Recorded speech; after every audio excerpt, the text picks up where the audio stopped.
So 2 మధ్య సూత్రాలు ఇక్కడ గీసాను కదా. సో ఇప్పుడు చూడండి, నేను ఫస్ట్ పిల్లర్ ఇక్కడ వేస్తాను, రైట్ ఓకే, ఇక్కడ వేస్తాను, రైట్ ఓకే, ఇక్కడ వేస్తాను, రైట్ ఓకే, ఇక్కడ వేస్తాను, రైట్ ఓకే.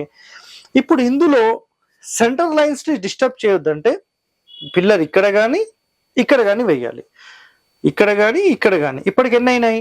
1 2 3, అంటే ఇటు కానీ కాబట్టి ఇది ఒకటే కౌంట్. సో 1 2 3 4 5 6. ఓకే, ఇప్పుడు 7 8 తీసుకుందాం. సో ఈ మధ్య సూత్రంలో ఇక్కడ కానీ ఇక్కడ కానీ, సో అట్లనే ఇక్కడ కానీ ఇక్కడ కానీ. అదేవిధంగా ఇప్పుడు ఈ క్రమ వరుసలో తీసుకుంటే రూమ్ ఇట్లా తీసుకుంటాం, లేదా ఇక్కడ వరకు రూమ్ తీసుకొని ఇక్కడ డోర్ పెట్టేస్తాం, ఈ బెడ్రూమ్ డోర్, ఈ గోడ తీసేస్తాం.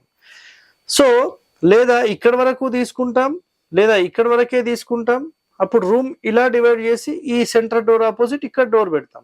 సో ఎక్కడ పోయి ఈ సెంటర్ లైన్ అలైన్మెంట్ ని డిస్టర్బ్ చేయకుండా ఒక ప్రాపర్ వేలో కట్టడమే చాలా ఇంపార్టెంట్. ఇప్పుడు చూడండి, పిల్లర్స్ ఎన్ని వచ్చాయి? 1 2 3 4 5 6. ఇది కాకపోతే 4 5 6 7 8 9 అయిపోయింది. మధ్య సూత్రాలను డ్యామేజ్ చేయొద్దనే కండిషన్ మీద 9 పెట్టొద్దు.